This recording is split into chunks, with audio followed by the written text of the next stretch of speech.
This is how you launch a capture card.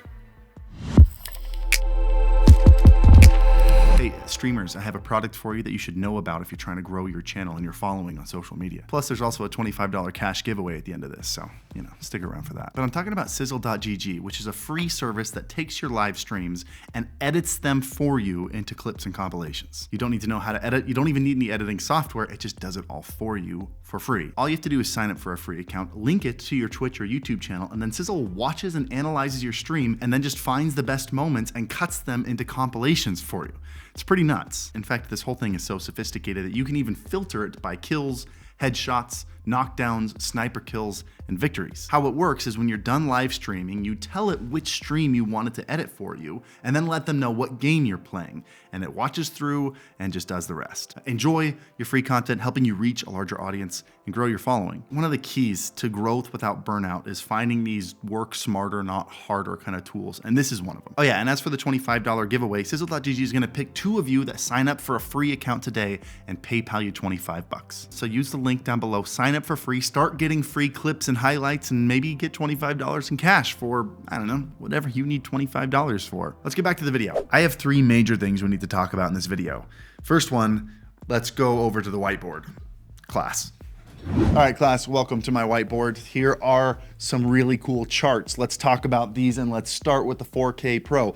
What is this, you might ask? Oh, it's nothing. It's just a phenomenal, plain and simple chart that shows exactly what pass-throughs a gamer can use on the card, and when you're using that pass-through, exactly what capture resolutions and frame rates you'll be able to capture in, and it's all categorized via color based on SDR and HDR. Oh, this is so much phenomenal information. It's a bit much. Let's stretch this. Hold on.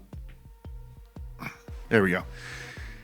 That's a little bit better. So how this works is you look at the top line, that is the gaming and pass-through rate. So you find the resolution and frame rate that you are gaming in, and then you find on the left side the capture resolution you're trying to do, and you see if it matches up. And if it does, and it's a green square, it means it can capture that in SDR, and if it matches up on a blue square, it means it can capture it in HDR. And I have no idea if I'm pointing at the right thing, by the way. I'm just standing in front of a white piece of paper. So forgive my inaccuracy with this thing. This is a tripod, by the way. I felt like I needed to clarify that. These charts are insanely helpful for 2 reasons. First off, it makes choosing a capture card incredibly easy. For example, let's say I'm a power user and I game in 4K 144 and I want to capture that gameplay in 4K. So I go and I see where they meet up and I see, oh man, the 4K Pro doesn't allow you to capture 4K while you're gaming at those resolutions. Why don't we jump down to the 4K X chart to see if their USB capture card can do that? And it looks like this card will be great for me. I can game at 4K 144 and I can capture at either 4K 30 HDR if I really want HDR, or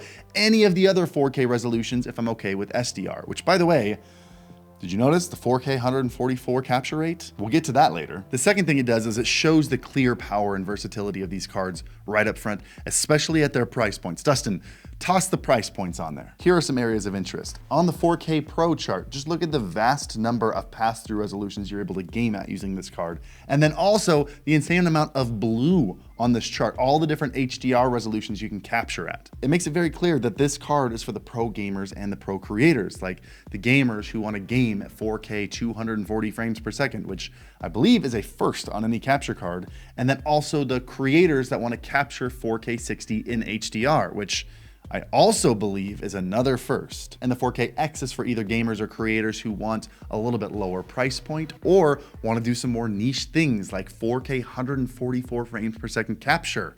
Also a crazy first for capture cards. These are both insane cards, and they both also have some really cool strengths. So look at this chart, figure out which one works for you. In fact, they're almost as awesome as our brand new merch, like the Notice Me Senpai hoodie or the Idiot beanie, both available at senpai.tv. Let's go back to the desk.